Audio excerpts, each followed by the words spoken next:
If you're watching this video, there's a good chance you're a very strong musician. You have a degree, you can read anything put in front of you. You've spent years developing tone, technique, and musical discipline. And yet, you may have found yourself in situations like these. You're asked to play a pop gig and someone says, just improvise here, as if it's not a big deal. You're handed chord symbols instead of written music. You go to a jam session and you recognize the tune, but you don't know what to play. Or maybe improvisation simply was never offered to you in school, but you want to learn. If that's you, I want you to hear this clearly. You are not behind, you're not bad at improvisation, and you were simply not taught any systems. Welcome to the Jazz Improv Institute. My name is Shannon Gunn. Please like, subscribe, and hit the bell so that you can receive notifications every time we put up a new video. Today, I want to give you a 15-minute practice routine that you can use every day, one that respects your classical training while gently building improvisation skills with no overwhelm, no theory dumps, no pressure to sound jazzy, just structure. So here's the framework. First and foremost, I use the bebop language as a foundation. So we're going to learn guide tones. We'll have a time fill exercise, one simple lick, and a 2-chord creativity session. Let's go ahead and begin. Part 1, guide tones as long tones. Guide tones train your ear to hear harmony. Now, in classical music, you're used to reading harmony vertically as chords on the page. In jazz, we learn to hear harmony horizontally as motion, and that's where guide tones come in. They are simply the 3rd and the 7th of each chord, and by playing this exercise, you will become familiar with hearing those 2 very important chordal tones. The guide tones are like the guardrails. So let's go ahead and get started. Go ahead, press pause, download Sunny Moon for 2 guide tones. If you are in a group setting, you could split half of you on the top, the other half on the bottom note. And as you play, I want you to have your tuner in front of you so that you can check to see that you're in tune, use it as a warm-up. And also I want you to see if you can hear which chordal tone you are on. So this is a ear training exercise as much as it is just warming up on your instrument.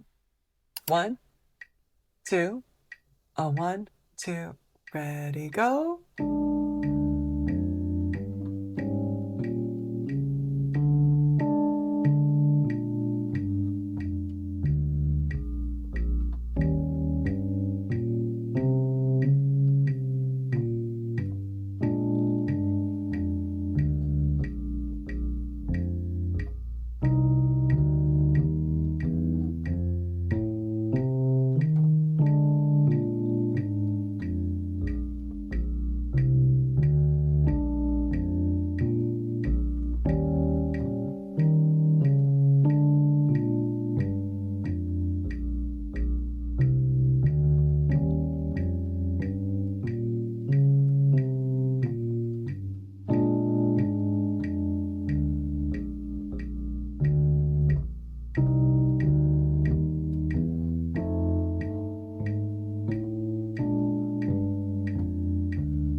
Okay, great.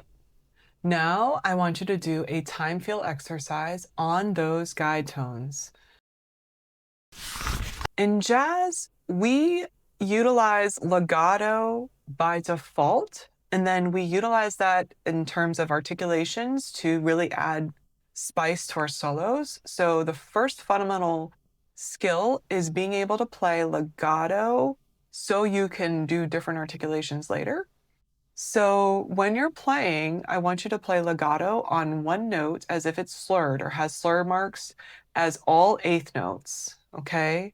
Same thing, but with 8th notes instead of whole notes. So it'll sound like,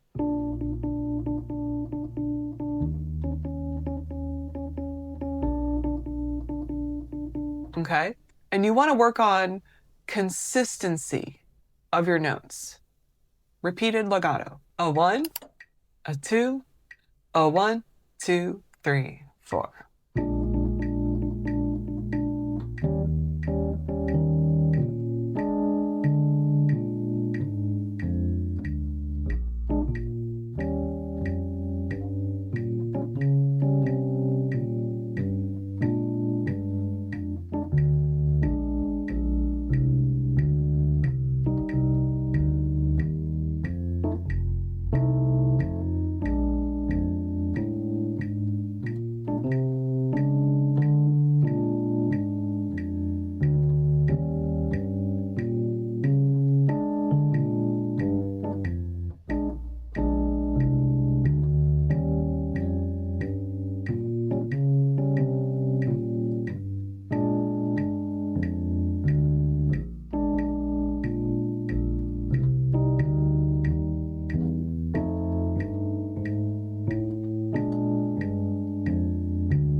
All right. Now I want you to do a lick. And I want you to take out my 10 licks ebook. It's free, linked up below. Go ahead and download that ebook. And I want you to turn to the page that's labeled 4 Blues Quotes. These are all quotes from Curtis Fuller on his solo on Blue Train. And I highly recommend you check out that recording. It's also linked up below.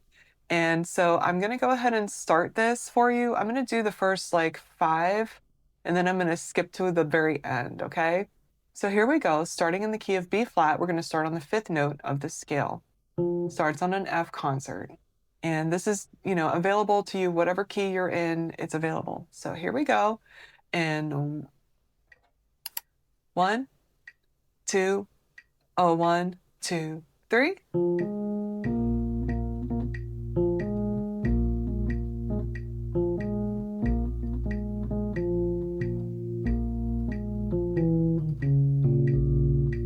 E flat.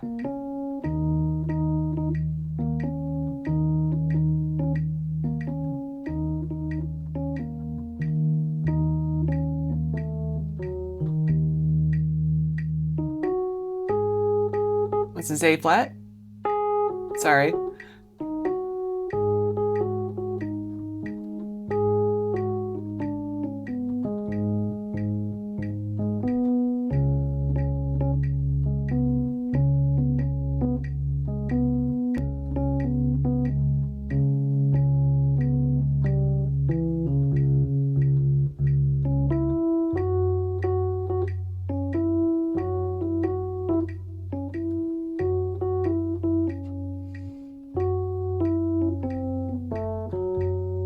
Okay, now I'm gonna skip. I want you to go all the way to the very end, and I want you to do the one that's for F major.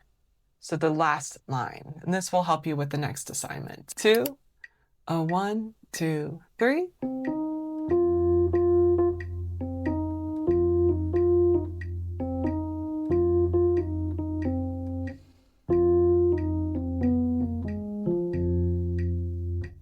Okay, great. Now I want you to try using those licks over the B flat blues. And so I'm going to link up a backing track for Sunny Moon for 2. I want you to put on the backing track, and you can put up if you have it on an iPad, you can put it so that you can see both pages at once, or you can put it on your screen so you can see both pages at once. And over the concert B flat, E flat, and F7 chords, you can do any of these licks, and or the B flat concert blues scale, up and down the scale, just to kind of get some ideas going for how to improvise. And it will sound authentic because you're quoting a jazz master. And as I said, I'm using bebop as the foundation. So this is how I would teach it. Now I'm going to have you do a 2-5 creativity flow. Once you play through a little bit of that blues stuff, I want you to just separate out the 9th and 10th measure of the B flat blues, and I want you to do free improvisation over C minor 7 to F7. That's a 2-5 in the key of B flat, and I want you to see if you can incorporate the F7 lick over the F7 chord, but also I want you to get used to this process of going from one chord to the other. The way that it's set up is it has C minor 7 for 8 bars, and then F7 for 8 bars, then 4 bars each, then 2 bars each, then 1 bar each. If you have any questions, please give me feedback in the comments. I'm a jazz trombonist, so thank you for your patience on the piano. And as always, thank you for watching. Please like, subscribe, and hit the bell for notifications, and perhaps consider joining the Jazz Improv Institute community if you would like daily audio coaching on this process and feedback on your playing. Thanks so much, and happy practicing.